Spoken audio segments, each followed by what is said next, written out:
এই পতিতালয়ের সবচেয়ে সুন্দরী আর নতুন মেয়েকে, যে এখনও ভার্জিন, যাকে কেউই ছোঁয়নি। সাহেব চৌধুরীর এক নাগাড়ে বলা কথাগুলো শুনে দরদর করে ঘামতে লাগলো গোলাপও। এই কুঠির মালকিন সিলুনসিতে পানের পিক ফেলে একগাল হেসে আমতা আমতা করে বলল, আসলে হয়েছে কি স্যার? সাহেবের রক্তচক্ষুর দিকে তাকাতেই স্যাত করে উঠল তার বক্ষপট। চট করে বলে ফেলল, আছে তো, আছে। গোলাপও হাঁক ছাড়ে, রজনী, বিন্দিয়া, কই তোরা? কাল যে মেয়েটাকে তার বাপ দিয়ে গেল, ওকে নিয়ে আয় তো জলদি। সাহেবের দিকে তাকিয়ে বলল, আপনি বসুন না সাহেব, ওরা এক্ষুনি এসে যাবে। হ্যাঁ, তা আপনিও কষ্ট করে আসতে গেলেন কেন? আমাকে বললেই তো আমি পাঠিয়ে। গোলাপর কথা শেষ হওয়ার আগেই কুঠিরের ভিতর থেকে মেয়ের কান্নার শব্দ ভেসে এলো। গোলাপও ভিতরের দিকে তাকিয়ে আবারও সাহেবের দিকে তাকালো। এই শীতেও ঘামছে লোকটা, মারাত্মক সাইকো। একবার এক মেয়েকে ফ্যানের সাথে ঝুলিয়ে দিয়েছিল। সুন্দর মুখশ্রী লাল হয়ে আছে, কঠোর চক্ষুদয় যেন তৃষ্ণার্ত শকুনের মতো দেখছে ভিতরে যাওয়া গলির দিকে। গোলাপও তাড়া দিল, কিরে মুখ পরিতল, এত সময় লাগে ওইটুকু একটা মেয়েকে আনতে? টেনে হিঁচড়ে নিয়ে আসলো 17 বছরের এক কিশোরীকে। পরনে টকটকে লাল থ্রি পিস, টানা হিঁচড়ার দরুন চুলের খোপাটা খসে গেল সাইফের সামনেই। জলমলিয়ে ছড়িয়ে পড়ল কুচকুচে কালো মেঘের মতো একরাশ লম্বা চুল। মেয়েটা এমনভাবে হাত পা ছড়াছড়ি করছে, চুলগুলো এলোমেলো হয়ে তার মুখ গ্রীব আড়াল করে রেখেছে। সাহেব দেখতে পারছে না ঠিক মতো। সাহেব নিজের ব্রুদয় গুটিয়ে নিল। গোলাপও তড়িগড়ি করে উঠে গিয়ে চুলের মুঠি টেনে ধরতে সোজা হয়ে দাঁড়ালো মেয়েটি। তার ক্রন্দনরত মুখশ্রী লোলক দৃষ্টিতে দেখছে সাহেব। এমন অপূর্ব রমণী এর আগে দেখেনি। কমে এলো তার চোখের রক্তিমাপা। রাগে টকবক করতে থাকা রক্ত যেন এবারে শীতল হয়ে এলো। আপনা আপনি পাকা হয়ে গেল ঠোঁট দুটো। মেয়েটির কান্নারত চোখ লাল, মুখ যেন বেশে জলে ভাসা পদ্মের ন্যায় ফুটফুটে। অমন ফুটফুটে চাঁদের টুকরোকে নোংরা জায়গায় কে আনলো? সাইফের মুষ্টি আবারও শক্ত হয়ে এলো। চুলে টান লাগতে ব্যথায় কুকিয়ে উঠল মেয়েটি। সাইফ হুঙ্কা দিয়ে উঠল। কোমর থেকে পিস্তল বের করে তাক করলো গোলাপর দিকে। ছাড়ো ওকে, হাত লাগাবে না ওর গায়ে। গোলাপও বয়ে দ্রুত মেয়েটিকে ছেড়ে সরে এলো। মেয়েটি ধপাস করে ফ্লোরে পড়ে গেল, কিন্তু নড়চড় নেই, বোধহয় জ্ঞান হারালো। সাইফ পুনরায় পিস্তলটা কোমরে গুজে এগিয়ে গেল মেয়েটির দিকে। হাঁটু মুড়ে বসে মুখে থাকা চুলগুলো সরালো। পা থেকে মাথা পর্যন্ত ভালো করে আরেকবার দেখল। তুমি শিওর যে ওকে এখনও অবধি কেউ ছোঁয়নি? গোলাপও বয়ার্ত গলায় বলল, কালই এসেছে সাহেব, দেখছেন না বাড়ির পোশাকটা অবধি বদলানো হয়নি, এখনও অবধি কিচ্ছু খায়নি পর্যন্ত। সাহেব বাঁকা হাসল। সামনে এগিয়ে গিয়ে গোলাপর মুখোমুখি দাঁড়ালো। পিস্তলটা গোলাপর থুতনিতে ঠেকিয়ে বলল, আমি আমার সিদ্ধান্ত বদলে ফেলেছি। আমি এই মেয়েটিকে নিয়ে যেতে চাই। কত দিতে হবে? গোলাপর প্রাণ ভয়ে শুকিয়ে গেছে। কি যে বলেন না সাহেব, আপনি নেবেন তাতে টাকা দিবেন কেন? আপনার জায়গায় ব্যবসা করছি, আপনার দয়াই তো বেঁচে আছি। ও আপনি নিয়ে যান। সাহেব চৌধুরী কারো দান গ্রহণ করেন ওকে। শামীম, সাহেব চেঁচাতে শামীম ছুটে এলো চেক বই নিয়ে। সাহেব তাতে 10 লাখ টাকার অঙ্ক বসিয়ে সাইন করে দিল। গোলাপুর হাতে ধরিয়ে দিয়ে মেয়েটিকে কোলে তুলে নিয়ে বেরিয়ে এলো সেখান থেকে। গাড়ির ব্যাক সিটে শুইয়ে দিল মেয়েটাকে। গাড়ি চালিয়ে বাড়িতে এলো একেবারে। বাড়ির ভিতর প্রবেশ করতেই থামলো, এক ছুটে বেরিয়ে এলো নদী। সাহেব এসেছে, তার অপেক্ষাতেই ছিল এতক্ষণ। কিন্তু এই বদমেজাজি দেমাকি লোকটা কখনো দেখেই না নদীর দিকে। সম্পর্কে নদী সাহেবের আপন চাচাতো বোন। শত দরজা পার হতে চোখে পড়ল সাহেবের কোলে কোনো মেয়ে। সাহেব মেয়েটাকে কোলে নিয়ে হনহনিয়ে হেঁটে আসছে এদিকেই। নদীর পা থমকে গেল। এ কাকে নিয়ে এলো সাহেব ভাই? নদীর ভাবনার মধ্যেই নদীর সামনে দিয়ে ভিতরে ঢুকলো সাহেব। ড্রয়িং রুমে তখন পরিবারের সবাই সাহেবের এই অপেক্ষায়। রাত বেশ হয়েছে, খেতে বসবে সকলে। এমন সময় সাহেব সেখানে উপস্থিত হলো কোলে একটি অপরিচিত মেয়ে নিয়ে। সবার চোখ যেন ছানাবড়া। সাহেবের মা আঞ্জুমান চৌধুরী চেঁচিয়ে ডাকল, দাঁড়াও সাহেব। সাহেবের পা থামল। এগিয়ে এলো আঞ্জুমান। সাহেব মুখোমুখি দাঁড়িয়ে শক্ত গলায় জিজ্ঞেস করল, কে মেয়ে? কাকে নিয়ে এসেছিস তুই? সাহেব নির্লিপ্তভাবে জবাব দিল, তোমাদের বৌমা। ব্যাস, ড্রয়িং রুমে বড়সড় একটা যেন ভাস পড়ল। হাসান চৌধুরী যেন নিজের কানকে বিশ্বাস করাতে পারছে না। মিনিস্টার হাসান চৌধুরীর একমাত্র ছেলে কিনা একা একা বিয়ে করে বাড়ি ফিরে এসেছে। আঞ্জুমান চেঁচিয়ে উঠল, কি যাতা বলছিস তুই? পাগল হয়ে গেছিস? কাকে না কাকে রাস্তা থেকে তুলে নিয়ে এসে বলছিস। আঞ্জুমানের কথা শেষ হওয়ার আগেই সাইফ হুঙ্কা দিয়ে উঠল, ও কোনো রাস্তার মেয়ে নয় মা, ও আমার বউ, বুঝছো তোমরা? হাবিব চৌধুরী উঠতে নিলে হাসান চৌধুরী থামিয়ে দিল। হাবিব ক্রোধের সাথে বলল, আমাকে থামালেন কেন ভাইজান? ও যা করেছে এতকাল সব মেনে নিয়েছি, কিন্তু এটা আর মানা যাবে না। আপনি ছাড়ুন আমাকে। হাসান চৌধুরী ধমক দেয়, আহ থামো হাবিব, এভাবে ওর সাথে পারা যাবে না। ওকে চেনো না নাকি? জানোই তো ওর জিত। হাসান চৌধুরী খুবই বিচক্ষণ মানুষ। জেদি ছেলের সাথে তর্ক করলে হিতে বিপরীত হবে। সেই কাজটা কৌশলে ঠান্ডা মাথায় করতে চায়। সকলকে খেতে বসার নির্দেশ দেয় হাসান চৌধুরী। যে যার মতো টেবিলে খেতে বসলেও নদী নেই টেবিলে। আঞ্জুমান চৌধুরী ছোট জায়গাকে তাড়া দিল নদীকে ডাকতে। সায়রা দেখতো নদী কোথায় গেল। সায়রা বেশ ভালো করে বুঝেছে নদী কেন আসেনি। ফোঁস করে নিঃশ্বাস ছাড়ল। নিজে না গিয়ে ছোট মেয়েকে পাঠায় নদীর কাছে। দিঘি, বোনকে নিয়ে এসো। দিঘির বয়স 15 বছর, নদী থেকে 5 বছরের ছোট। দিঘি মায়ের কথা মতো নদীকে ডাকতে গেল। সাহেব ফ্রেশ হয়ে পোশাক পাল্টে এসে দেখে মেয়েটা খাটের এক কোনায় জড়সড় হয়ে বসে আছে। চোখে মুখে আতঙ্ক ভয়। সাহেব এগিয়ে গিয়ে মেয়েটার পাশে বসল। সাহেব বসতে মেয়েটা কিছুটা পিছিয়ে গেল। নাম কি তোমার? সাহেবের বরিক্কি গলা যেন অদিতির মনে আরও সংশয় তৈরি করছে। ছোট করে বলল, অদিতি। সাহেব ব্রু গোটাল, শুধু অদিতি? আগে পরে কিচ্ছু নেই? মিশকাত জাহান অদিতি। সাহেব উঠে দাঁড়াই। অদিতির দিকে সামান্য ঝুঁকে বলল, শোনো, সাধারণত আমি পতিতালয়ে যাই না।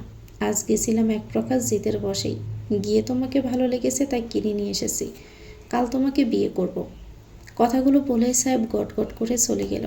দরজা অবধি গিয়ে আবার পেছন ফিরে বলল, আর শোনো, যতক্ষণ না আমাদের বিয়ে হচ্ছে বাহিরে তুমি বেরোবে না, আর কারোর সাথে কথাও বলবে না। খাবার তোমার ঘরেই এনে দেওয়া হবে, বুঝেছ? অদিতি উপর নিচ মাথা নাড়ে। রোগা পাতলা গড়নের মেয়েটি টুকটুকে পর্সা একেবারে। ঠোঁট দুইটা রক্ত জমার ন্যায় লাল। কান্না করার ফলে নাক থুতনি লাল বর্ণ ধারণ করেছে।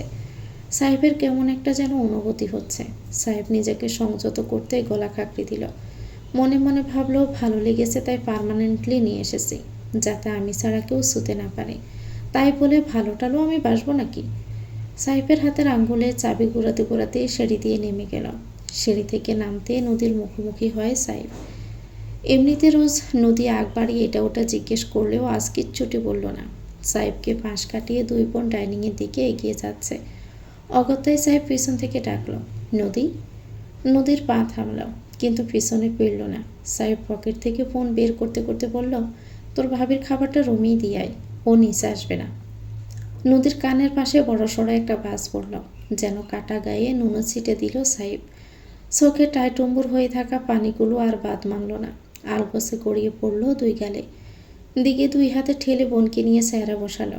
নদী নির্বাক হয়ে বসে আছে।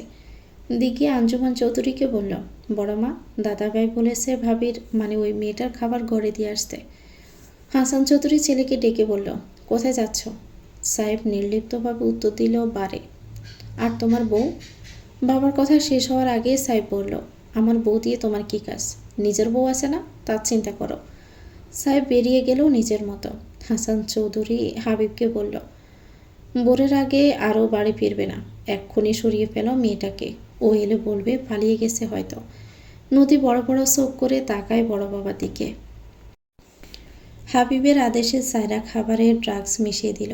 মনের মধ্যে খুঁতখুত করলেও পরে নিজের মেয়ের সুখের কথা ভেবে সায়রা রাজি হলো। প্লেটে খাবার সাজিয়ে সায়রা আরেকটা প্লেট দিয়ে ডেকে সাহেবের ঘরের দিকে রওনা হলো। মনে নানান ভাবনা। সাহেব গুণাক্ষরে টের পেলে সায়রার রক্ষে নেই। স্বামীর আশ্বাস পেলে সায়রা খাবার নিয়ে সিঁড়ি দিয়ে উপরে গেল। রাত তখন প্রায় 2টার কাছাকাছি। হাসান চৌধুরীর প্ল্যান মতো বাড়ির সব লাইট অফ করে যে যার ঘরে শুয়ে পড়েছে। সিঁড়ির পাশের নিয়ন আলোয় সায়রা উপরে কারো অবয়ব দেখতে পেল। মুহূর্তের মধ্যেই সে অবয়ব দৃশ্যমান হলো। সায়রার পায়ের তলার মাটি যেন নড়বড় করছে। সায়রা আমতা আমতা করে বলল, সাহেব, বাবা তুমি? হ্যাঁ আমি। ইয়ে মানে তুমি না কোথাও গেছিলে? সাহেব 2 হাত বুকে ভাঁজ করে দাঁড়ালো। সেসব না হয় বলবো, কিন্তু তুমি আমার ঘরের সামনে কি করছো, আর হাতে কি? সায়রা হাসার চেষ্টা করলো। তোমার বউয়ের জন্য খাবার নিয়ে এসেছি। সাহেব বাঁকা হাসল। বাড়ির সকলে ঘুমিয়ে গেছে, আর এমন সময় তুমি আমার বউয়ের জন্য অন্ধকারে খাবার নিয়ে এসেছো। ব্যাপারটা একদম কুত্তার পেটে ঘি হজম হওয়ার মতো। আমার ঠিক হজম হলো না, সত্যিটা বলো। সায়রা শীতের মধ্যেও দরদর করে ঘামতে লাগলো।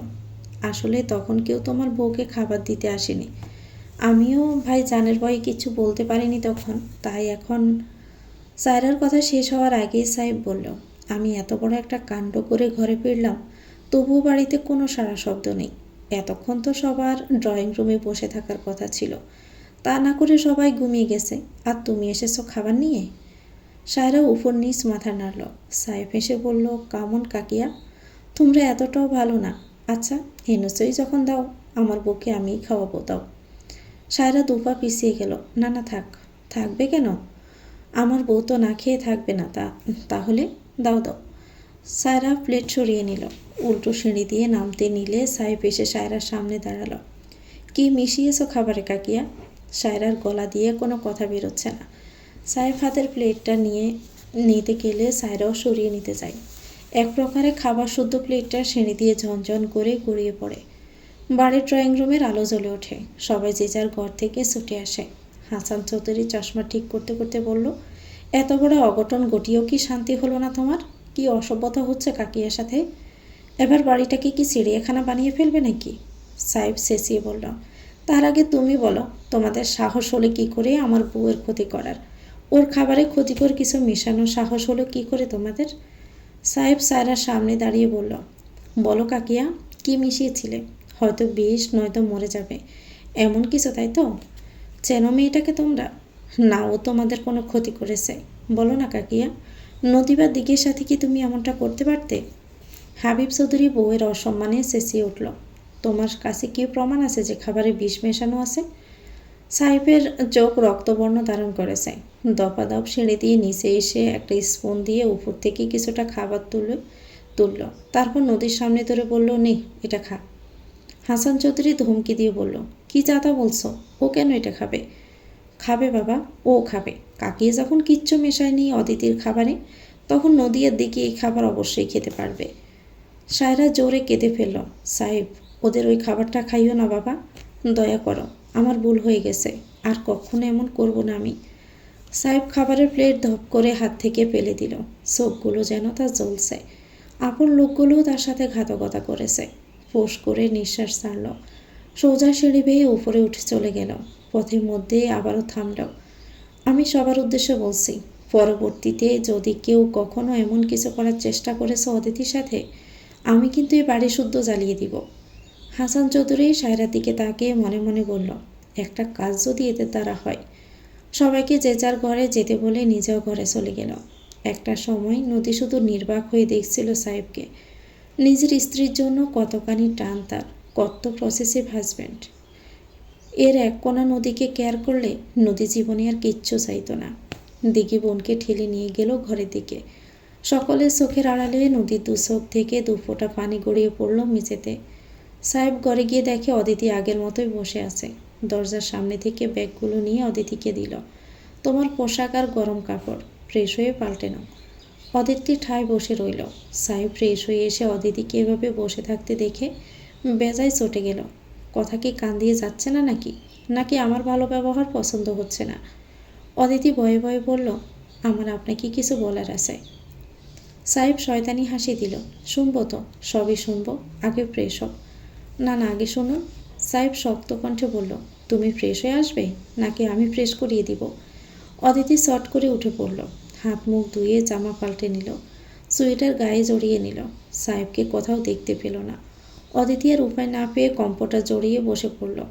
নদী জানালার হেলান দিয়ে বসে আছে। এই কনকনে শীতেও গায়ে কোনো শাল বা গরম কাপড় নেই। চোখে একরাশ শূন্যতা।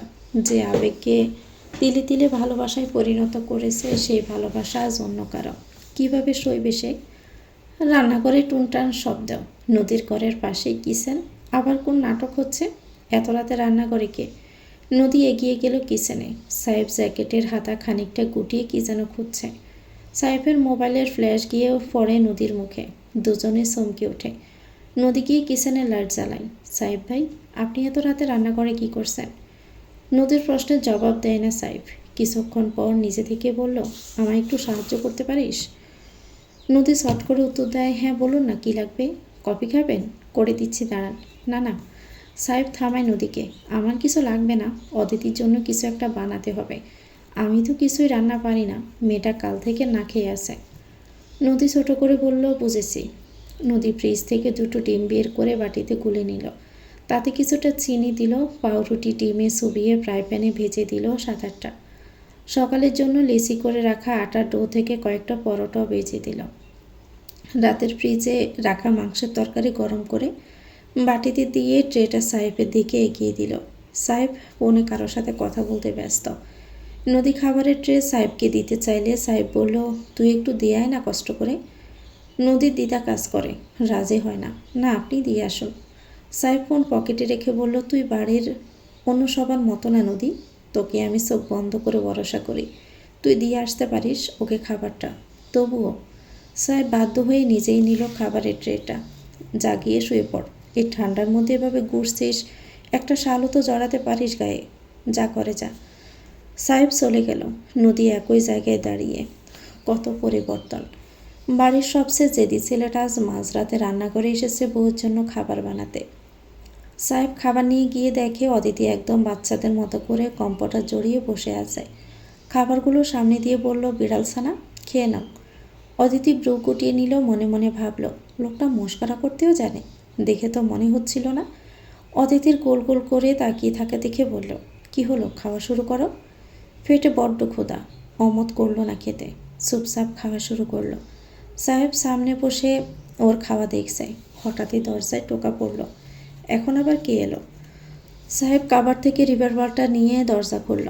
দরজা খুলতে নদীকে দেখে বর্গে যায়। তুই? নদীও থতমত খেয়ে যায়। হাতের গ্লাসটা এগিয়ে দিয়ে বলল, এটা তো গরম পানি করে এনেছি, গড়ার পানি তো অনেক ঠান্ডা, এটাও কি দিন। সাহেব গ্লাসটা হাতে নিল। আয় ভিতরে আয়। নদী ভিতরে একবার তাকিয়ে বলল, না এখন যাই। বলতে দেরি, নদীর যেতে দেরি নেই। সাহেব দরজা বন্ধ করে অদিতিকে পানিটা দিল। অদিতি সবটা খাবার খেয়েছে, খুব খিদা ছিল তার পেটে। সাহেব প্লেট গ্লাস সরিয়ে নিয়ে বলল, ঘুমিয়ে পড়ো, তোমার সব কথা কাল শুনব। অদিতি মিনমিনে গলায় বলল, এখানে ঘুমাবো? হ্যাঁ। আপনি? আমিও এই ঘরেই ঘুমাবো। অদিতি কাঁদো কাঁদো গলায় বলল, উনি শুনলে আমার উপর ভীষণ রেগে যাবেন। আমি কোনো পুরুষ মানুষের সাথে এক ঘরে ঘুমাতে পারবো না। সাহেব কপাল কুঁচকালো, কে উনি? অদিতি মাথা নিচু করে জবাব দিল, যার সাথে আমার বিয়ে হবে কিছুদিন পর। সাহেব কথাটা শোনা মাত্রই তেড়ে এসে অদিতির গাল চেপে ধরল নিজের শক্ত পুরুষালী হাতে। দাঁতে দাঁত চেপে বলল, তোর বিয়ে আমার সাথেই হবে, তাও আমার কালকেই, বুঝেছিস? অদিতিকে বিছানায় ছুঁড়ে ফেলে সাহেব গেমিং রুমে চলে গেল। ওর রুমের ভিতরেই একটা পকেট রুম রয়েছে, যেটাও সম্পূর্ণ গেমিং সেট আপে সাজিয়েছে। অদিতি উপায় না পেয়ে শুয়ে পড়ল। রাত তখন শেষের দিকে। সাহেব রুমে আসলো আবার। অদিতি গভীর ঘুমে আচ্ছন্ন। কম্পিউটার পেলে তার উপর ঘুমিয়ে আছে। জামা সরে গিয়ে বর্ষা মেয়েধীন পেটটা উন্মুক্ত করে দিয়েছে। পায়জামাও নাবির সামান্য নিচে। সাহেব ঢোক গেল। এই রাতে নিজের ঘরে একলা সুন্দরী রমণীর সৌন্দর্য ছড়াচ্ছে, যে কোনো পুরুষ ঘায়েল হতে বাধ্য। সাহেবও তার ব্যতিক্রম হলো না। এগিয়ে গেল অদিতির কাছে। ঠান্ডা হাতে স্পর্শ করলো অদিতির ফর্সা পেট। গলায় মুখ ডুবিয়ে লম্বা করে শ্বাস নিল। কি অপূর্ব সুঘ্রাণ। লালচে আলোয় রক্তজবা ঠোঁটজোড়া খুব টানছে সাহেবকে। অদিতির কোমল ওষ্ঠদয়ে তর্জনী বুলিয়ে দিল সাহেব। ঠান্ডা হাতের স্পর্শে নারীটি নড়ে চড়ে উঠল। কপালও কুচকালো ঈষৎ। উল্টো পাশ ফিরে তা আবারও মিলিয়ে গেল ঘুমের ঘরে। সাহেব শুকনো ডোক গিল। অবাধ্য ইচ্ছেগুলোকে প্রাধান্য দিতে অদিতির পিঠ থেকে জামার ফিতাটা খুলে ফেলল একটানে। ঠেকানের ঠোঁট ছোঁয়ানো তীব্র বাসনা জাগলো মনে। উন্মুক্ত পিঠের কাছাকাছি ঠোঁট নিতেই কেন জানি থেমে গেল সাহেব। মন অবৈধ স্পর্শের জানান দিল। কিন্তু কখনো কি বৈধ অবৈধ তোয়াক্কা করেছে সাহেব? অদিতির বেলায় কেন তার ব্যতিক্রম হবে? তার মস্তিষ্ক অবৈধ স্পর্শে সায় দিলেও মন বলছে, কাল তো বিয়ে করবই, তাহলে একদিনে কি ধৈর্য ধরা সম্ভব নয়? সাহেবের মনে ভাবনারা উকি দিল। এই বাড়িতে সবাই যেভাবে উঠে পড়ে লেগেছে অদিতিকে তাড়াতে, এই অবস্থায় সাহেব যদি বলে যে এখনও তারা অবিবাহিত, এ বিয়ে হাসান চৌধুরী কখনোই হতে দিবে না। এই মুহূর্তে জানানো যাবে না কাউকে। সাহেব মনে মনে ভাবল, সুফিয়ানের সাথে কথা বলতে হবে, সুযোগ বুঝে অদিতিকে নিয়ে ওর বাড়িতে বিয়েটা সেরে ফেলতে হবে। মন্ত্রীর ছেলে বলে কথা, আশেপাশের কোনো কাজী অফিসে বিয়ে করলে সেই কথা ফাঁস কান হতে সময় লাগবে না। বাবার সম্মান আর নিজের ইচ্ছে দুটাকেই বাঁচাতে সাইফ এই সিদ্ধান্ত নিল। পুনরায় অদিতির জামার ফিতা বেঁধে দিয়ে ওয়াশরুমে চলে গেল গোসল করতে। এমনিতেই এমন সময় সে বাড়ি ফিরে। সকাল সকাল হাসান চৌধুরী আর হাবিব চৌধুরী দরজা আটকে কোনো জরুরি মিটিংয়ে ব্যস্ত। কড়া আদেশ দিয়ে গেছে কেউ যাতে বিরক্ত না করে। আঞ্জুমান সায়রা নাস্তা তৈরি করছে। দিকের সামনে মাধ্যমিক পরীক্ষা, সকালে উঠে টিউশনে চলে গেছে। নদী বোনকে তৈরি করে দিয়ে রান্নাঘরে এলো।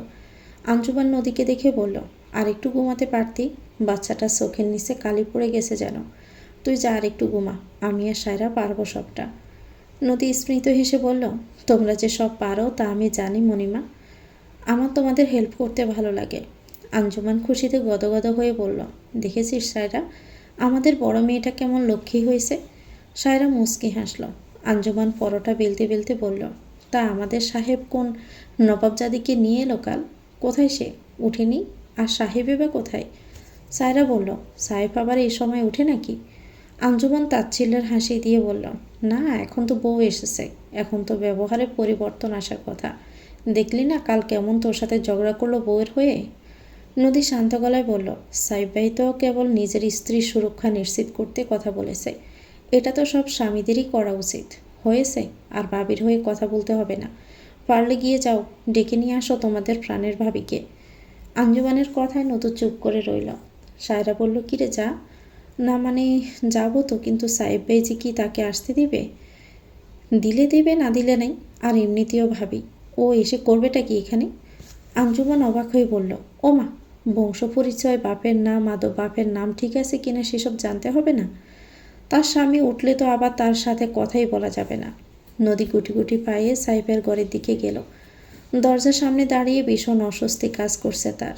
নতুন দম্পতিকে এত করে ডাকতে খুব ইতস্ত বোধ করছে। অদিতি উঠেছে আরও আগেই। সাইফের আদেশে সকালবেলা গোসলও করে নিয়েছে। সাইফের আনা লাল রঙের একটা 3 পিস পরে গায়ে কালো শাল জড়িয়ে নিল, চুলগুলো আঁচড়ে নিল। আজ কতদিন পর চুল আঁচড়ালো মনে নেই তার। খুব ফ্রেশ লাগছে অবশ্য। সাইফের কোমরে এখনও তোয়ালে জড়ানো, আরেকটা তোয়ালে দিয়ে মাথা মুছছে, আর আরেক হাতে ফোন চাপছে। নদী দরজায় টোকা দিল। সাইফ অদিতির উদ্দেশ্যে বলল, দেখো তো কে এলো, আবার সাত সকালে আমার বাল ছিঁড়তে। অদিতি মুখ বাঁকালো। কথার কি সিঁড়ি? দরজার সামনে গিয়ে সিটকেনি খুলে দিল। সামনে কালো কুর্তি আর সালোয়ার পরে নদী দাঁড়িয়ে আছে। শ্যামলা গায়ের রং, ফিট অবধি চুলগুলো বেনি করা, বেশ পরিপাটি আর মার্জিত। সাহেব ভিতর থেকে গলা উঁচিয়ে বলল, কে এসেছে? ও নদী, আয় ভিতরে আয়। নদী গুটি গুটি পায়ে ভিতরে ঢুকলো। শেষ বোধ হয় সাইফের ঘরে এসেছিল 2 মাস আগে। তখন সাইফের জ্বর ছিল, আর আজ ঢুকলো। দুইজনকে ভেজা চুলে দেখে নদীর বুকের ভিতরটা হু হু করে উঠল। নজর মেঝে থেকে সরাতে পারছে না। পাশে কেউ যদি বুঝে যায় তার চোখের ভাষা। সাইফ অদিতিকে বলল, ও আমার বোন নদী, আমার ছোট, সম্পর্কে তোমার ননদ হয়, তবে বয়সে তোমার বড়, আপু বলেই ডাকবে। অদিতি গাড় কাত করল। নদী আলগোছে চোখের পানি মুছে বলল, ভাই, মণিমা ওনাকে মানে ভাবিকে নিচে যেতে বলেছে। সাহেব কপাল কুঁচকে বলল, তোর চোখে কী হয়েছে? কাঁদছিস নাকি? হেই নদী। নদী চট করে জবাব দিল, না না, কাঁদছি না, আসলে পেঁয়াজ কেটেছি কিচেনে, এজন্যই। আপনি নিশ্চিন্তে পাঠিয়ে দিন, আমি আসি ওখানে। সে না হয় বুঝলাম, কিন্তু ও নিচে গিয়ে করবেটা কি? নদী বলল, বাড়ির মেয়ে বউরা সকালে কিচেনে থাকবে, এটাই তো স্বাভাবিক। আচ্ছা নিয়ে যা, তবে তুই ওর সাথে থাকবি। নদী অদিতিকে নিয়ে বাহিরে এলো।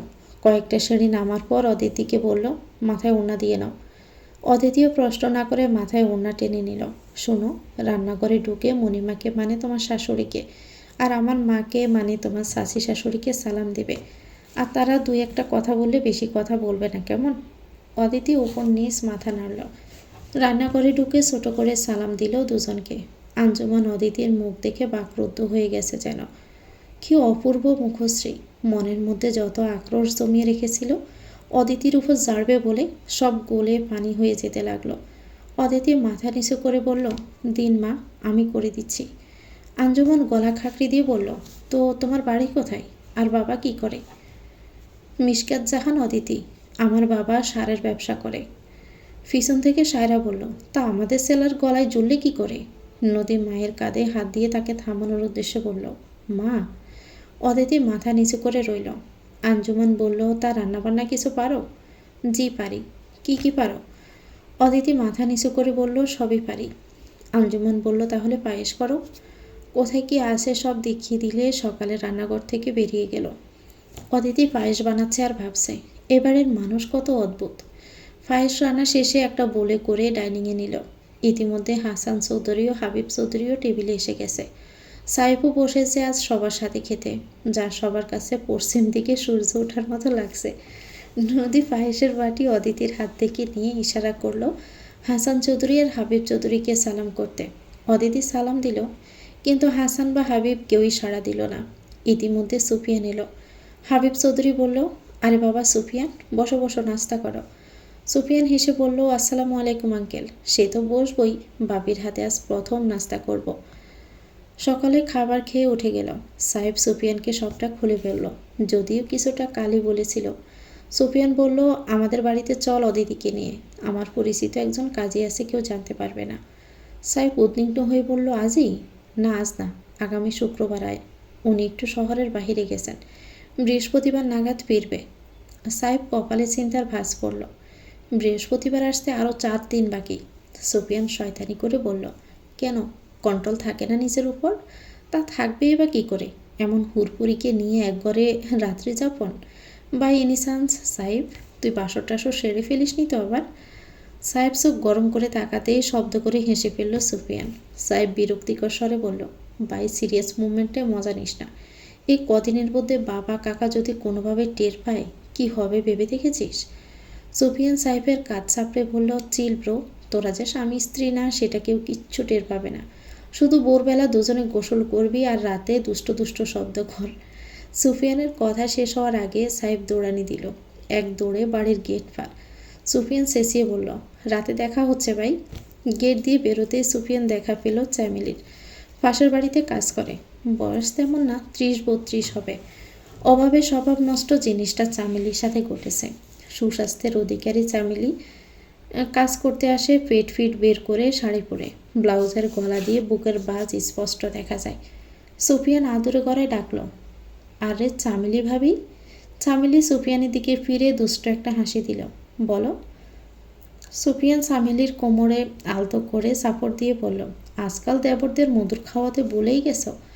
চামেলি নিজের চুল আঙ্গুলে ফেঁসাতে ফেঁসাতে বলল, তোমরা হইলা কচি ভ্রমর, এই ফুলের মধু কি আর ভাল লাগবো? একবার খাইয়েই তো দেখো।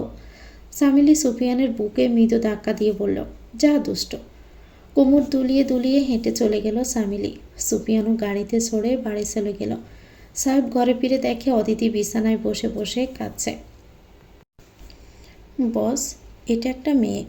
তীক্ষ্ণ শকুন চোখজোড়া মুহূর্তে দৃষ্টি ফেরালো। সারা শরীর আবৃত পোশাকে, কেবল তার চক্ষুদ্বয় দৃশ্যমান। হাতের রিভলভারটা আরও চেপে ধরল। বারিকি গলায় বলল, এই ঘন জঙ্গলে মেয়ে আসবে কোথা থেকে? কিন্তু তার পোশাক কর্মচারী ছেলেটা বলল, এটা কম বয়সী একটা মেয়ে বস। সাথে থাকা আরেকজন টর্চের আলো কেবল মুখে ফেলল। সাথে সাথে দৃশ্যমান হলো কিশোরীর অপরূপ মুখশ্রী। জমিদার পুত্রের সাথে থাকা ছেলাপেলারা লোলভ দৃষ্টিতে দেখছে মেয়েটাকে। তাদের মধ্যে একজন মানিক বলল, কোনো পরিটরি হবে হয়তো। মোশারফ মাথায় গাঁটটা মেরে বলল, পাগল হয়েছস, ওসব পরিটরি বলতে কিচ্ছু হয় না। মানিক মাথায় হাত বোলাতে বোলাতে বলল, তাছাড়া এই রাইতের বেলায় এই ঘন জঙ্গলে মাইয়া মানুষ আইব কই থেকে? আর দেখোস না কত সুন্দর। তুজাউনের খাস কর্মচারী ফারুক বলল, ছোট সাহেব কি করবো এটারে? মানিক বলল, কি করবি মানে? কাইটটা নদীতে ভাসায় দেওয়া লাগবো। যদি কিছু দেখে থাকে, কোনো রিস্ক নেওয়া যাবে না। অনুমতির অপেক্ষায় সবাই তুজার মুখের দিকে তাকিয়ে, আর তুজা তাকিয়ে সে অপরূপ রমণীর দিকে। ফারুক আরেকবার বলল, কি করবো ছোট সাহেব? নিয়ে চল। সবাই সমস্বরে বলে উঠল, হ্যাঁ। তুজার অগ্নিদৃষ্টিতে সবাই চুপ হয়ে গেল। মাথা নিচু করে জিপে গিয়ে বসল। তুজা পিস্তলটা ফারুকের কাছে দিয়ে মেয়েটাকে কাঁধের উপর পেলে জিপে নিয়ে বসালো। জ্ঞান ফিরেনি, হেলে পড়ছে বারবার। জঙ্গলের সরু রাস্তা ধরে জিপ ছুটিয়ে বাড়িতে ফিরছে তুজা। পথের মধ্যে একবার গাড়ি থামিয়েছিল, আবার গাড়ি ছুটিয়ে বাড়ির দিকে রওনা হলো। গ্রামের ঠিক মাঝখানে জমিদার বাড়ি। ফজরের আজান পড়ে গেছে। ভোরের আলো ফোটার আগে বাড়িতে ফিরতে হবে। তুজা হতাশ, ভেবেছিল জোয়ারদারের লোকদের কাছে অন্তত অদিতির খবর পাওয়া যাবে, কিন্তু বেদম মারধর আর কয়েকটা লাশ ফেলে দেওয়ার পরেও কেউ স্বীকার করলো না। মাথা ফেটে যাচ্ছে চিন্তায়, কোথায় অদিতি? নানান চিন্তা ভাবনার মধ্যেই গাড়ি এসে চৌধুরী বাড়ির সামনে থামল। এই গ্রামের সবচেয়ে সম্ভ্রান্ত আর বিত্তশালী বাড়ি হচ্ছে চৌধুরী বাড়ি। এই বাড়ির বড় ছেলে ওয়াহাব চৌধুরীর একমাত্র ছেলে হচ্ছে তোজাউন। ওয়াহাবের ছোট দুই ভাই ঢাকাতে থাকে দীর্ঘদিন। বছরে একবার ঈদুল আজহায় আসে গ্রামে কোরবানি দিতে। সপ্তাহখানেক থাকে, আবারও চলে যায়। অদিতি গরিব ঘরের মেয়ে। কোনো এক কাজে গ্রামে যাওয়ার পথে অদিতির দেখা পেয়েছিল তুজা, কিন্তু অদিতির সৎ বাবা কোনোভাবেই অদিতিকে বিয়ে দিতে রাজি হয়নি তুজার সাথে। বাধ্য হয়ে তুলে এনেছিল অদিতিকে, কিন্তু ভাগ্য সহায় হলো না। এই বাড়ির কাজের লোককে হাত করে অদিতির সৎ বাবা অদিতিকে বাড়ির বাহিরে নিয়ে যায়। তারপর 7 দিন কেটে গেছে। অদিতির বাবা বা অদিতির কারোরই খোঁজ মেলেনি। তুজা হন্য হয়ে খুঁজেছে অদিতিকে, কোনো শত্রুপক্ষের ডেরা বাদ রাখছে না খুঁজতে। মেয়েটাকে বাড়ির পেছন দিক দিয়ে বাইজি থানায় পাঠিয়ে দিল। রক্তাক্ত শরীরে বাড়ি ফিরল তুজা। মেহেরজান বেগম তুজার দাদি তসবি পড়ছেন বসে বসে। তুজা গিয়ে মেহেরজানের হাঁটুতে মাথা ঠেকিয়ে বসে পড়ল। আমার অদিতিকে খুঁজে পাচ্ছি না দাদি। মেহেরজান তুজার মাথায় হাত বুলিয়ে বলল, সব ঠিক হইয়া যাইব দাদু ভাই, যা অহন ঘরে যা, ফ্রেশ হ, যা অমন কত মাগি আইব যাইব।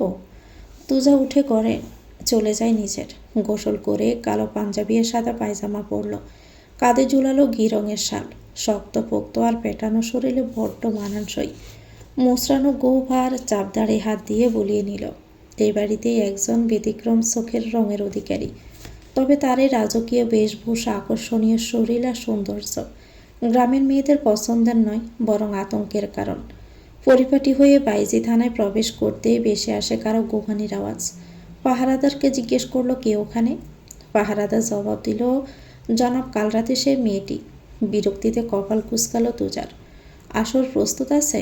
লোকটা বলল, জি জনাব। নর্তকীরা নাচতে চলে এসেছে।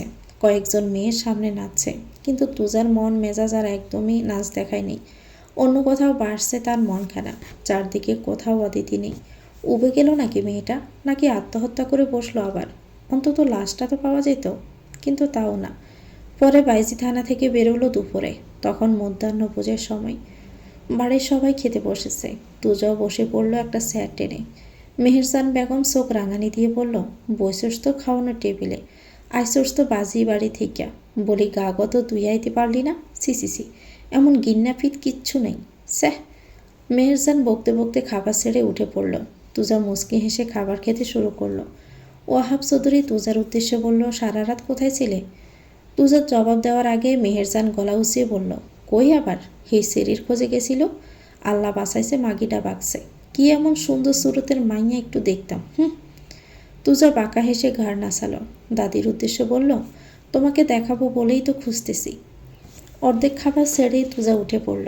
বেসিনে হাত ধুয়ে উপরে যাওয়ার সময় দাদির নাকে আলতো করে টিপ দিয়ে বলল, ও সুন্দরী ঠিকই, তবে তোমার চেয়েও বেশি না, বলে হাসতে হাসতে উপরে চলে গেল। ওয়াহাব চৌধুরী ডেকে বললেন, কিছুক্ষণের মধ্যে আমার ঘরে এসো, জরুরি কথা আছে তোমার সাথে। তুজার মা লতিফা চৌধুরী ওয়াহাব চৌধুরীর উদ্দেশ্যে বলল, ছেলেটা বড্ড বেপরোয়া হয়ে যাচ্ছে না বলুন? ঠিকই আছে, বেপরোয়া হয়নি। ও গ্রাম প্রধানের ছেলে, ভবিষ্যৎ মেয়র। ওর গড় কোনো স্বভাব মানায় না লতিফা। ও হলো চিল, যে মুক্ত আকাশে উঠতে পছন্দ করে। লতিফা তেতে উঠল, হ্যাঁ, তা মানাবে কেন? চারিদিকে যে মেয়েদের সর্বনাশ করে বেড়াচ্ছে, সে খেয়াল কি আছে আপনার? তুমি মা হয়ে নিজের ছেলেকে এভাবে বলতে পারো না। লতিফা কথা বলতে বলতে কেঁদে ফেলল। মেহেরজান বেগম সোফায় বসে পান সাজাচ্ছে। লতিফাকে উদ্দেশ্য করে বলল, অত আসলের মধ্যে ভরে রাখলে কি পোলা মানুষ করা যায়? বড় ঘরের ছেলে, একটু একটু রঙ্গফূর্তি করবই, এটা তো তেমন দোষের কিছু না। লতিফা শাশুড়িকে বললেন, আপনাদের আশকারা পেয়েই তো ছেলেটা আমার সংসারই হলো না, নয়তো। মেহেরজান চমকার দিয়ে উঠল, চুপ করো। ওহ, কি সোফা হয়েছে মাগিরজির। এরই মধ্যে এক গ্রামের লোক এসে দাঁড়ালো। প্রধানবাবু। লোকটা খুব হাঁপাচ্ছে, মনে হচ্ছে অনেক দূর দৌড়ে এসেছে। হাঁপাতে হাঁপাতে বলল, প্রধানবাবু, ছোট সাহেবরে বলেন না আমার মেয়েটারে সাইরা দিতে। ওহাব চৌধুরী বড় বিরক্ত হলেন। সে আমি কথা বলবো তুজার সাথে, এখন যাও তো বাপু, যাও। সাহেব অদিতিকে বারবার জিজ্ঞেস করছে কেন কাঁদছ, কিন্তু অদিতি কিছু বলছে না, এমনকি কান্নাও থামাচ্ছে না। সাহেব বিরক্ত হয়ে বলল, এখন যদি কান্না না থামাও আমি জামা কাপড় খুলে এখানে দাঁড়িয়ে থাকবো তোমার সামনে। সাথে সাথে কান্না থেমে গেল অদিতির। সাহেব একটা একটা করে শার্টের বুতাম খুলছে। অদিতি বলল, না না না, আমি আর কাঁদবো না, বলছি। বলতে থাকো। তোমার কথা শেষ হওয়ার আগে পর্যন্ত আমি খুলতে থাকবো, তাই যত দ্রুত সম্ভব কথা শেষ করো। অদিতি দ্রুত বলল, আসলে আপনার মা বলেছে কাল থেকে যেন আমি শাড়ি পরি। সাহেবের শার্ট খোলা শেষ, প্যান্টের বাটন খুলতে খুলতে বলল, এতে কান্না করার কি আছে? অদিতি অবাক হয়ে দেখছে সাহেবের কাণ্ড। এ কি, আপনি এখনও কেন খুলছেন? বলে দিয়েছি তো। আমার মনে হয় না এটা কোনো কান্না করার কারণ হতে পারে, তাই আমি প্যান্ট খুললামই। অদিতি দুহাতে চোখ ডেকে বলল, না খুলবেন না দয়া করে, আমি এজন্যই কাঁদছিলাম যে আমি শাড়ি পরতে। অদিতির কথা শেষ হওয়ার আগে সাহেব নিজের পরনের প্যান্ট অদিতির উপর ছড়ে মারল। অদিতি জোরে চিৎকার করে উঠল, আ বলে। সাহেব ভিতরে একটা 3/4 প্যান্ট পরা ছিল। অদিতি সেটা না দেখে চিৎকার করছে। চিৎকার বন্ধ করতে সাহেব অদিতির মুখ চেপে ধরতে গিয়ে অদিতির উপর পড়ে। অদিতিও প্রাণপণে চেষ্টা করছে চোখ ছাড়াতে। চিৎকারের শব্দ পেয়ে আঞ্জুমান, সায়রা, নদী দৌড়ে আসে। সবার আগে আসে আঞ্জুমান। কি হলো বাবু? রুমে এসে নিজের বাবুকে এই অবস্থায় দেখিয়ে থতমত খেয়ে যায় আঞ্জুমান। অদিতি বিছানায় শুয়ে আর অদিতির উপর সাহেব, তাও আবার ছোট একটা প্যান্ট পরে। আঞ্জুমান রাগে গজগজ করতে করতে বেরিয়ে যায়। বেলজ্জ বেহায়া ছেলে ফেলে, মানিজ্যতের আর কিচ্ছু নেই। নদী উদ্বিগ্ন হয়ে জিজ্ঞেস করলো, কি হয়েছে মণিমা? আঞ্জুমান রেগে বলল, ফসলের জমিতে ছাগল ঢুকে পড়েছে। যা যা যে যার ঘরে যা। ছাগল আর ফসলের জমি। সাহেব উঠে দাঁড়ালো। অদিতি হাঁপাতে হাঁপাতে বলল, কি ভাবলেন উনি? সব তোমার জন্য হয়েছে। কে বলেছিল চেঁচাতে? আমি কি এতই সস্তা যে যাকে তাকে আমার। অদিতি চোখ বড় বড় করে তাকিয়ে আছে। সাহেব ট্রাউজার পরে নিল। শোনো, শুক্রবার আমাদের বিয়ে। অদিতি অবাক হয়ে বলল, সে তো আরও 4 দিন পর। সাহেব মুখে গিয়ে টিটকিরি স্বরে বলল, কেন? বিয়ের জন্য বুঝি তর্স হইছে না? অদিতি তেতে উঠল, আগে না, এই কয়দিন আমি আপনার সাথে এক ঘরে রাত কাটাতে পারবো না। নো প্রবলেম, আমি এমনিতেও রাতে বাড়ি থাকি না। অদিতি মিনমিন করে বলল, ডাকাতি করতে যান নাকি? এমনিতে আপনাকে দেখে তাই মনে হয়, রঘু ডাকাতের বংশধর। সাহেব অদিতির দিকে তাকালো। এবার একটু ভয় পেল মেয়েটা, বেশি বলে ফেলেছে বোধ হয়। সাহেব মুখটা অদিতির মুখের কাছে নিয়ে বলল, মুখ দিয়ে খুব কথা বেরোচ্ছে। বিয়েটা হতে দাও, তোমার ওই মুখ আমি অন্য কিছু দিয়ে বন্ধ করব। আচ্ছা, বিয়ের আগে কি চুমু খাওয়া যায়? আজ অনেক দিন পর নদী সাহেবের ফেসবুক প্রোফাইলে ঢুকেছে। প্রোফাইলে সাহেবের হাস্যোজ্জ্বল একটা ছবি। গত মাসে দুবাই গেছিল, সেখান থেকে ছবিটা তোলা। নদী ছবিটাতে ক্লিক করে স্ক্রিনে আনলো ছবিটা। সাহেবের সাথে অ্যাড নেই তার। প্রোফাইল আনলক বলে চাইলেই প্রোফাইলে ঢুকতে পারে। ছবিটাকে জুম করে দেখছে সে। হাসলে চোখ দুটো কেমন ছোট দেখায় সাহেবের। এই ছবিটা যখন নদী প্রথম দেখেছিল, মনে মনে সাহেবের পাশে নিজেকে কল্পনা করে লাজে রক্তিম হয়ে উঠেছিল বারংবার। কথাগুলো মনে হতে চোখগুলো ঝাপসা হয়ে আসে পানিতে। পাতা ফেলতে মুক্তোর দানার মতো জড়ে পড়ে দুপোটা পানি মোবাইলের স্ক্রিনে। সযত্নে সে পানিটুকু ওড়না দিয়ে মুছে নেয় সাইফের ছবি থেকে। খুব চেষ্টা করছে নিজেকে শক্ত করবার, কিন্তু ওদের সামনে গেলেই সব কেমন যেন এলোমেলো লাগে। বিয়ে করে সাহেব খুব গুছিয়ে গিয়েছে দুদিনেই। স্তন্যছাড়া থেকে হঠাৎ কেমন কেয়ারিং হাজব্যান্ড হয়ে উঠল। এর সবটা নদী খেয়াল করে। ছোট ছোট কেয়ার, অদিতির হয়ে কথা বলা, অদিতির যত্ন নেওয়া, কোনোটাই চোখ এড়ায় না নদীর। কিন্তু কিচ্ছু করার নেই তার। মনে মনে ভাবে, আমি অদিতির মতো অত সাহসী নাকি? ও তো সব ছেড়ে ছুড়ে সাহেব ভাইয়ের সাথে চলে এসেছে। আর আমি তো একই ছাদের নিচে থেকেও মনের কথাটাই তাকে বলতে পারিনি। কিন্তু এখন এই বিষ দুর্বিষহ হয়ে উঠেছে নদীর জন্য। ওদের জুটি একসাথে দেখলে কেমন বুকের মধ্যে চিনচিনে ব্যথা হয়, হাহাকারে ভরে ওঠে বুকটা। বাহিরে জোরে কোনো শব্দে চমকে ওঠে নদী। মোবাইলের স্ক্রিন অফ করে চোখ মুছতে মুছতে ছুটে যায় ড্রয়িং রুমের দিকে। গিয়ে দেখে আঞ্জুমানের রানা ফুলদানিটা ফ্লোরে টুকরো টুকরো হয়ে পড়ে আছে। পাশে বয়ার্ত চোখে দাঁড়িয়ে অদিতি। নদী বলল, ব্যথা পেয়েছ? এটা পড়লো কিভাবে? অদিতি নদীর কাছে এগিয়ে এসে ভয়ে ভয়ে বলল, আপু, আমি আপনার কাছে যাচ্ছিলাম, ভুলবশত এটা আমার কাছ থেকে পড়ে ভেঙে গেছে। অদিতি চোখের পাতায় ভিজে উঠল কথাটা বলতে বলতে। এমনিতে এবারের লোকগুলো কেমন একটা, অত দামি ফুলদানিটাও ভেঙে ফেলেছে। নদী ওকে সান্ত্বনা দিতে বলল, আচ্ছা ঠিক আছে, চুপ করো। আঞ্জুমান চেঁচাতে চেঁচাতে এগিয়ে এলো। কিসের শব্দ হলো রে ওখানে? অদিতিকে এখানে দেখে আঞ্জুমান আরও জ্বলে উঠল। নিশ্চয়ই মেয়েটাই ভেঙেছে তার অত শখের ফুলদানিটা। কড়া চোখে অদিতির দিকে তাকাতেই অদিতি নদীর পিছনে লুকিয়ে পড়ল। আঞ্জুমান রেগে বলল, কি করে ভাঙলো এটা? নদী বলল, মণিমা, আমি ফসকে পড়ে গেছিলাম, দেখো না ভেঙে গেল তোমার ফুলদানিটা। আঞ্জুমানের মুখভঙ্গি মুহূর্তের মধ্যে পরিবর্তন হয়ে গেল। আহারে, লাগেনি তো তোর কোথাও মা? আর এই মেয়ে দাঁড়িয়ে দেখছো কি? ব্রিজ থেকে আইস নিয়ে আসো। কোথায় ব্যথা পেয়েছো? লাগাতে হবে তো? না না মণিমা, আমি ঠিক আছে, লাগেনি, তুমি যাও। আঞ্জুমান চলে গেল।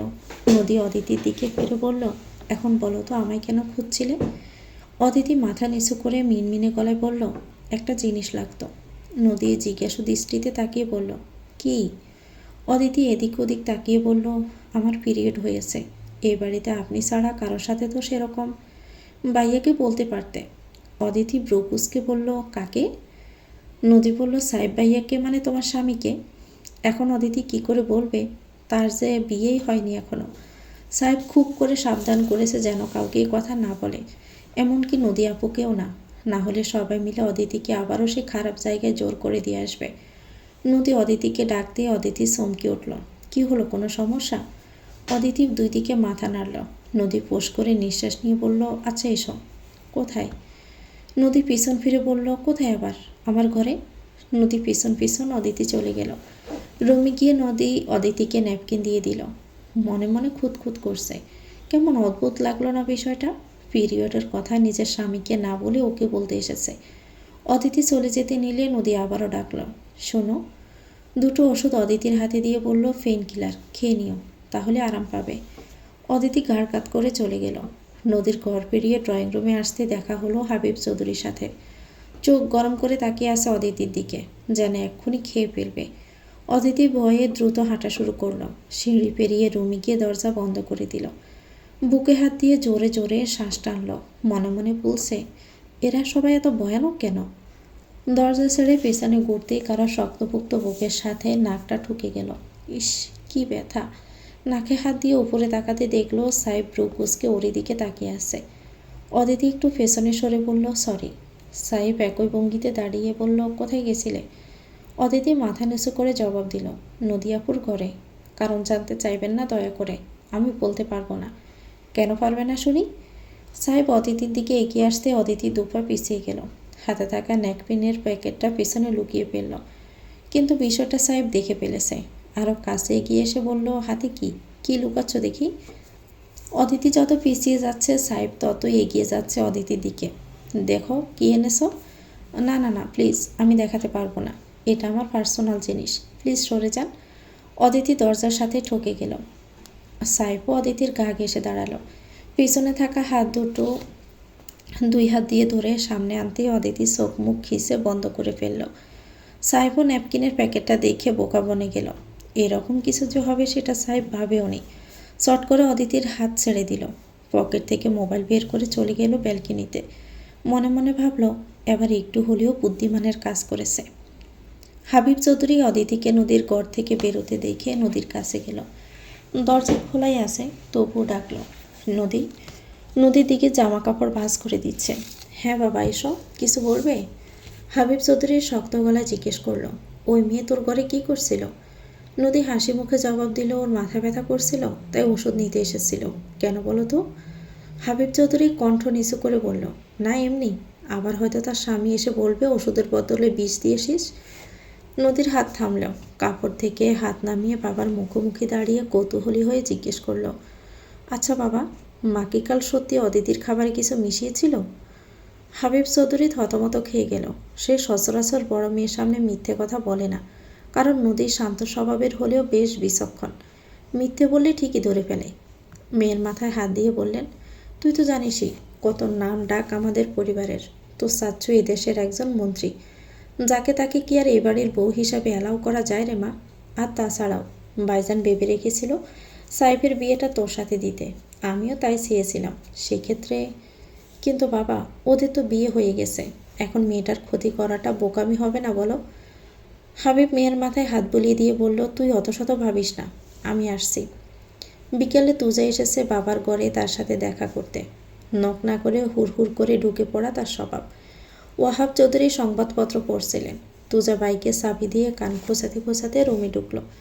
ওহাব চৌধুরী তুজাকে বহুবার বলেছে কারো রুমে যেতে নক করে ঢুকে। গরম হয়ে বললেন, তোমাকে কতবার করে বলেছি কারো ঘরে ঢুকতে হলে পারমিশন নিতে হয়, নক করতে হয়। তুজা বিছানায় আধা শোয়া হয়ে বালিশের নিচে রিমোট খুঁজছে টিভি অন করবে বলে। যার তার ঘরে তো ঢুকিনি, ঢুকেছি তো তোমার ঘরে। ওহাব চৌধুরী বললেন, আমার ঘরে এসো আর যার ঘরেই যাও, নক করে আসতে কি খুব অসুবিধা হয়? রিমোট কাজ না করায় তুজা সেটাকে চাপড় মারছে। বলল, কেন, ঘরে কি ল্যাংটা হয়ে থাকো যে আসার আগে নক করতে হবে? আর কেউ আসছে বুঝে অমনি পোশাক পরে নিবে? এ বালের রিমোটটা কাজ করে না কেন? ওয়াহাব চৌধুরী ছেলের এই লাগামহীন কথাবার্তা শুনে প্রসঙ্গ পাল্টালো। এর সাথে তর্ক করে উনি পারবেন না। তোমাকে কতক্ষণ আগে বলেছি দেখা করতে, এখন সময় হলো? তুজা টিভির দিকে তাকিয়ে বলল, আমি আসলে টিভি দেখতেই এসেছি, তুমি যে ডেকেছিলে এটা তুমি বলার পর মনে পড়ল।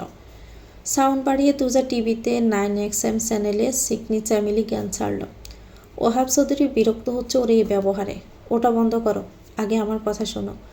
তুজার নজর সম্পন্ন টিভিতে ক্যাথরিনা কাইফের নাচে মুখে বলল, বলো শুনছি। আমাদের যে ফ্যাক্টরি আছে সেটা কি ভুলে গেছো? তুজা মুখ বাঁকিয়ে বলল, ও ভালো আবার মনে রাখার কি আছে, আর ভুলবই বা কেন? সামনের মাস থেকে তুমি ওটার দায়িত্ব নেবে। তুজা টিভির স্ক্রিনে মত্ত। ওয়াহাব চৌধুরী আবার বললেন, শুনতে পেয়েছ আমি কি বলেছি? তুমি বেঁচে থাকতে আমি কেন অফিসে বসবো? তুমি মরলে না হয় একটা কথা। তুজার মুখ বন্ধ হয়ে গেল। টিভি ছেড়ে বাবার দিকে চাইল। বলতে বলতে বেশি বলে ফেলেছে বুঝতে পেরে চট করে টিভিটা বন্ধ করে দিল। ওয়াহাব চৌধুরী বিরক্তিকর স্বরে বলল, আকবরকে বলে দিচ্ছি ও তোমাকে সব দেখিয়ে দিবে। সামনের মাস থেকে তুমি নিয়মিত ফ্যাক্টরি দেখাশোনা করবে। তুজা মাফলার গলায় ফেঁসাতে ফেঁসাতে দাঁড়িয়ে গেল।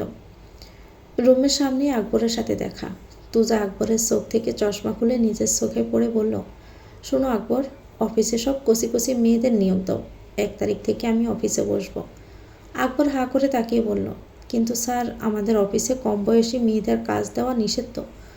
তুজা চোখ থেকে চশমা খুলে বাংলা সিনেমার ভিলেনের পাট নিয়ে বলল, নিষেধ মানে? কার নিষেধ? কোন লেউরার ঘরের লেউরা নিষেধ করেছে? ওর পাখিটা কাইটটা কঞ্চির মাথায় করে মধ্য জমিতে রোদে দিলেই অফিসে মেয়ে নিয়োগ আবার চালু হবে। আকবর, তুমি খালি নাম ডাকো। আকবর এদিক ওদিক তাকিয়ে বলল, আগে আপনার বাবা। তুজা খপ করে আকবরের মুখ চেপে ধরল। ভিতর থেকে সব কথাই শুনেছেন ওহাব চৌধুরী। তুজা আর চোখে একবার রুমের ভিতর দেখে বলল, সিসি আকবর, তুমি আমার বাবার সম্পর্কে এত খারাপ কথা বললে? এসব শোনার আগে আমার বাবার মৃত্যু হলো না কেন? ওহাব চৌধুরী বড় বড় চোখ করে তাকিয়ে আছে।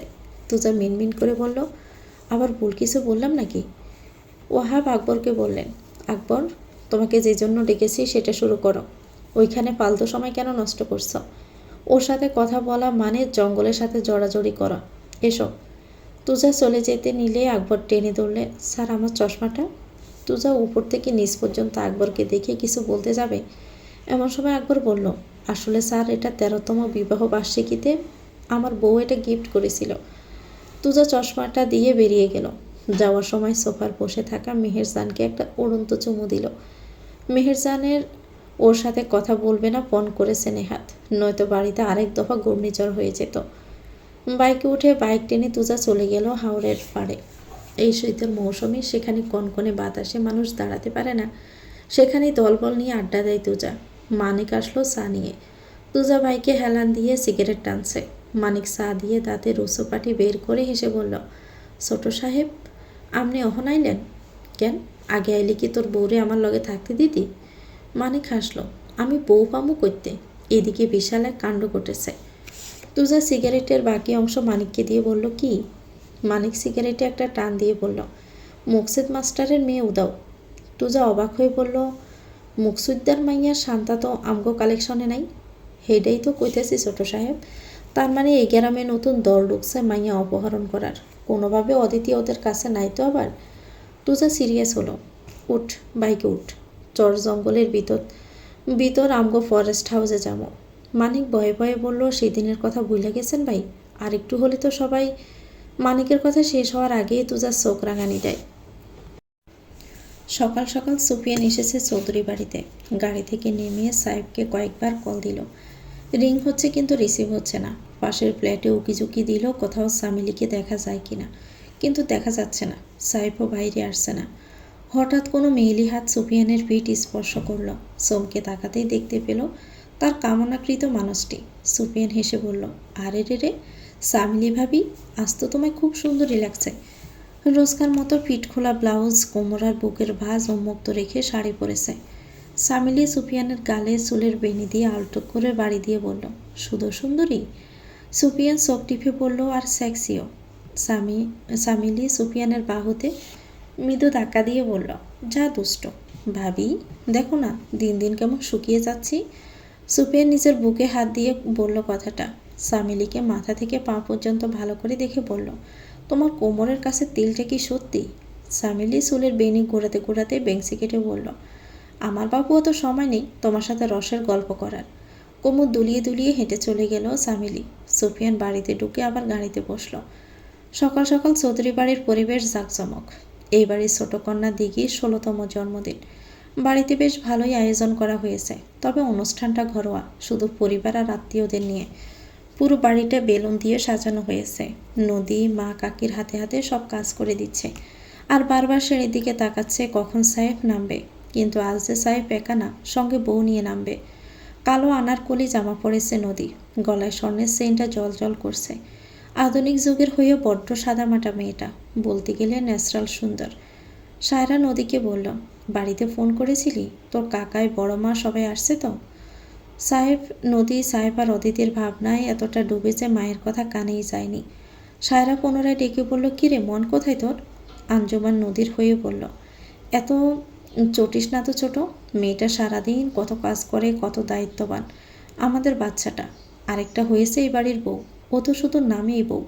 এত বেলা হলো এখনও স্বামী নিয়ে বেহায়ার মতো শুয়ে আছে। হাবিব চৌধুরী রান্নাঘরে এলো চা চাইতে।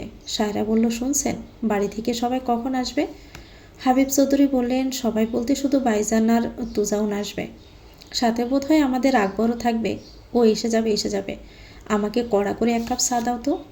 নদী একটা পাত্র নিয়ে চা বসালো। চুপচাপ কাজ করছে নদী, মুখটা বড্ড মলিন লাগছে। হাবিব চৌধুরী ছোট মেয়ের তুলনায় বড় মেয়েকে একটু বেশি ভালোবাসে, তবে এমন মনমরা হয়ে থাকার কারণ খুঁজে পাচ্ছে না। চায়ের কাপটা বাবার হাতে দিয়ে অদিতি আবার কেকের ব্যাটার রেডি করতে ব্যস্ত হয়ে পড়ল। হাবিব চৌধুরী ভাবল, আজকের অনুষ্ঠানটা মিটে গেলে কথা বলবে মেয়ের সাথে। চোখ ফেরাতে দেখতে পেল তার কর্মচারী মেহবুব এসেছে, হাত ইশারা করে ডাকছে, খুব জরুরি। হাবিব চৌধুরী সেদিকে গেল। মিনিট 5 পরেই অদিতি নামলো নিচে, সাথে সাইফও। নদী খেয়ালই করেনি, নিজের মতো কাজ করছে। আঞ্জুমান বললেন, ওই যে এলো, যেমন স্বামী তেমন তার স্ত্রী। বেলা 12টা বাজে, ঘুম ভাঙে তাদের। আঞ্জুমানের কথায় সিঁড়ির দিকে তাকালো নদী। সাইফ অদিতির কাঁধে এক হাত দিয়ে সিঁড়ি দিয়ে নামছে। একবার দেখে চোখটা সরিয়ে নিল নদী। অদিতি গিয়ে সালাম দিল শাশুড়িদের। আসসালামু আলাইকুম আম্মা। আসসালামু আলাইকুম কাকিয়া। আজ সাহেব সাথে আছে বলে বাধ্য হয়ে দুজনেই সালাম নিল। আঞ্জুমান অদিতিকে বলল, তুমি আমার ঘরে এসো তো একটু। ও নদী, পায়েসটা দেখিস মা। সাহেব ব্রকুসকে বলল, কোথায় নিয়ে যাচ্ছ ওকে? আঞ্জুমান তাচ্ছিল্যের স্বরে বলল, শুধু বিয়ে করলেই স্বামী হওয়া যায় না সাহেব। স্বামীর অনেক দায়িত্ব কর্তব্য থাকে, সেগুলোর কি খেয়াল রাখো? সাহেব বুঝল না। মানে? আঞ্জুমান হাত আসলে মুছতে মুছতে বলল, একটু পর বাড়িতে আত্মীয় স্বজন, নদী, দিঘির বন্ধুরা সবাই চলে আসবে। নতুন বউ, নাকে নাকফুল নেই, হাতে ছড়ি নেই, কেমন দেখায় বলো তো? এগুলো খেয়াল করেছো একবারও? সাহেব উত্তর দিল না। পকেট থেকে ফোন বের করে চেয়ারে গিয়ে বসল। অদিতিকে আঞ্জুমান সাথে করে রুমে নিয়ে গেল। আলমারি খুলে গহনা বের করেছে, সাথে মেরুন রঙের একটা শাড়িও। অদিতি চুপচাপ মাথা নিচু করে দাঁড়িয়ে আছে। আঞ্জুমান শাড়ি আর বেশ কিছু গহনা অদিতির হাতে দিয়ে বলল, এই নাও, ব্লাউজ দিঘির সাইজে আনিয়েছি, আশা করছি তোমার হয়ে যাবে। অদিতি একবার শাড়ি গহনার দিকে তাকালো, একবার আঞ্জুমানের মুখের দিকে। আঞ্জুমান আবার বললেন, কি হলো নাও? অদিতি কণ্ঠ নিচু করে বলল, মা, এতগুলো গহনা আমি যদি হারিয়ে ফেলি? আপনি শুধু নাকফুলা ছড়িয়ে দিন। আঞ্জুমানের যুগল প্রশস্ত হলো। যাক, মেয়েটা লুবি না, সমস্যা নেই, তুমি রাখো। তুমি তার বাড়ির বাহিরে যাচ্ছ না, পড়লে বাড়িতেই কোথাও পড়বে। অদিতি আর কোনো কথা না বলে যে জিনিসগুলো নিল, চুপচাপ নিজের ঘরে চলে গেল। ভয়ে আঞ্জুমানকে বলতে পারেনি যে সে শাড়ি পরতে পারে না। রুমে এসে খাটের ওপর বসে বসে ভাবছে এখন কি করবে। আগে পেটিকোট আর ব্লাউজ পরে নিই, তারপর কোনো রকমে ভাবে শাড়ি পরে ফেলব। কিন্তু যেদিকে শাড়ি পেঁচাচ্ছে সেদিকে এলোমেলো হয়ে যাচ্ছে, কুচিও করতে পারছে না। অনেকক্ষণ শাড়ির সাথে যুদ্ধ করে ক্লান্ত হয়ে বিছানায় টান টান হয়ে শুয়ে পড়ল। সাহেব অনেকক্ষণ নিচে অপেক্ষা করছে, কিন্তু অদিতি আসেনি। বাধ্য হয়ে নিচে উপরে এলো। এসে দেখলো অদিতি এই অবস্থায় শুয়ে আছে। সাহেবকে দেখে চট করে উঠে বসলো। কোনো রকমে শাড়ি পেঁচিয়ে শরীর ঢাকার চেষ্টা করছে। সাহেবের ঠোঁটে শয়তানি হাসি। পরনের কালো হুডির পকেটে হাত ঢুকিয়ে দরজায় মৃদু হেলান দিয়ে দাঁড়ালো। পা থেকে মাথা পর্যন্ত দেখলো অদিতির শাড়িটা গায়ে পেঁচিয়ে গোল গোল চোখে তাকিয়ে আছে তার দিকে। অমন বিড়ালের বাচ্চার মতো জামা পেঁচিয়ে বসে আছো কেন? অদিতি কাঁদো কাঁদো হয়ে বলল, দেখুন না। সাহেব অমনি সোজা হয়ে দাঁড়ালো। দেখাবে? অদিতি সাহেবের ইঙ্গিত বুঝে বলল, ছি, আমি আপনার মতো নির্লজ্জ নাকি? সেদিন যে কাহিনীটা করলেন। সাহেব হাসল। অনেক বড় চান্স মিস করে ফেলেছেন ম্যাডাম। এরকম চান্স এর আগে আমি কাউকে দিইনি। যাই হোক, আপনি কি দেখাতে চাইছিলেন সেটা বলুন। অদিতি কিছুটা বিরক্তি নিয়ে বলল, শাড়ি পরতে পারছি না। আপনি পরাতে পারেন? সাহেব সোজা সাপটা উত্তর দিল, না, আমি শুধু খুলতে পারি। এখন নদীকে পাঠিয়ে দিচ্ছি, পরিয়ে দিবে। কিন্তু খোলার সময় কিন্তু আমাকে ডাকবে। অদিতি হাঁ করে তাকিয়ে দেখলো সাহেবের চলে যাওয়া।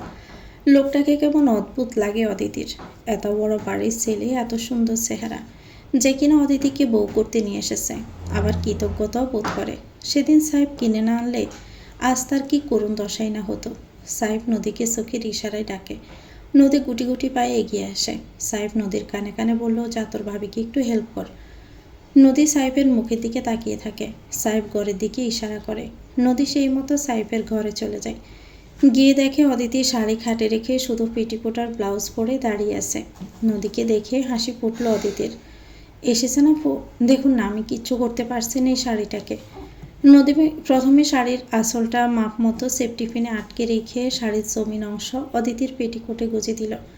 তারপর দক্ষ হাতে সুন্দর করে কুচি করে 5 মিনিটে অদিতিকে শাড়িটা পরিয়ে দিল। অদিতি তাকিয়ে দেখলো নদীর দিকে। কত গুণী মেয়েটা, রান্নাবান্না, শাড়ি পরানো, সব কাজে পারদর্শী। নদীর কথায় অদিতির ব্রম বাংলা। একটা কথা বলবো? বলুন না আপু। নদী অদিতির কানে কানে দুল পড়াতে পড়াতে বলল, আর একটু সকালে ওঠার চেষ্টা করবে, মা মণিমা খুশি হবে। অদিতি এখনও অতটা ম্যাচিওর না। কোনো কথা বললে কোন দিকে যাবে বিষয়টা অত বোঝে না। বলেই ফেললো, আমি সকালেই উঠি আপু, উনি যেতে দেয় না। নদীর হাত থামলো অদিতির কথায়। মেয়েটা কি বলে এসব? শোনো, এটা আমাকে বলেছো, আর কাউকে বলবো না, ঠিক আছে? আচ্ছা। নদী দেখলো শাড়ি পরে কেমন বড় বড় লাগছে মেয়েটাকে। সাহেবের পাশে বড্ড মানাবে। আঁচল দিয়ে মাথায় গোমটা টেনে দিয়ে বলল, মাথায় গোমটা দিয়ে থাকবে। মুরব্বিকেও পরিচিত হতে আসলে সালাম দিবে, বুঝেছ? আচ্ছা আপু। নদী অদিতিকে সাথে করে নিচে নিয়ে এলো। সাইফের চোখ আটকে গেল সিঁড়িতে। কি অপূর্ব লাগছে মেয়েটাকে। শাড়িতে প্রথম দেখলো সাইফ। আঞ্জুমান মুচকি হাসলো অদিতিকে দেখে। মনে মনে মাশাল্লাহ বলল, ছেলেটার পছন্দ আছে বলতে হবে। অদিতি রান্নাঘরেই ঢুকতে গেলে আঞ্জুমান বলল, তোমার এখানে আসতে হবে না, সোফায় গিয়ে বসো, শাড়ি সামলাতেই হিমশিম খাচ্ছ। কথাটা অবশ্য মন্দ বলেনি।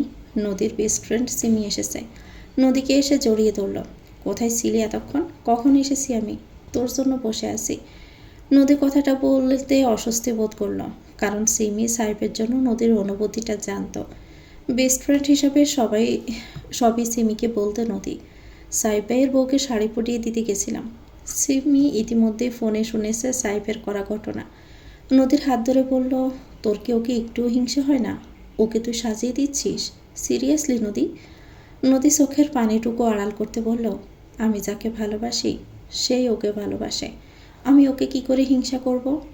সিমি নদীকে জড়িয়ে ধরে বলল, জানিস, তোর মতো মহান লোকগুলো জীবনে বারবার ঠকে। অন্যের জন্য নিজের ভালো লাগা বিসর্জন দিয়ে দিস। দিন শেষে কেউ তোদের জন্য থাকে না। বড় সড়ো কিছু একটা পড়ে ড্রয়িং রুমের কাছের টেবিলটা চূর্ণ বিচ্ছন্ন হয়ে মেঝেতে ছড়িয়ে পড়ল। সবাই সেদিকে চমকে তাকায়। আচমকা এমন ঘটনায় সবাই আতঙ্কিত হয়ে পড়েছে। হাসান চৌধুরীর ঘর থেকে ছুটে বেরিয়ে এলো শব্দে। এমন কাজটি আর কেউ না, হাবিব চৌধুরী করেছে। হাসান চৌধুরী ধমক দিয়ে বলল, কি হচ্ছে কি হাবিব, পাগল হয়ে গেছ? হাবিব হুঙ্কা দিয়ে বলল, পাগল আমি হইনি ভাইজান, সত্যিটা শুনলে আবার পাগল আপনারা হবেন। আঞ্জুমান জিজ্ঞেস করলো, কি সত্যি? কোন সত্যির কথা বলছ? হাবিব চৌধুরী আগুন চোখে অদিতির দিকে তাকালো। অদিতি ভয়ে নদীর হাত চেপে ধরেছে। হাবিব চৌধুরী বজ্রকণ্ঠে বললেন, সাহেবের নোংরা মেয়েটাকে নিষিদ্ধ পল্লী থেকে কিনে এনেছে। কথাটা ভাঁজ পড়ার মতো পড়ল ড্রয়িং রুমে।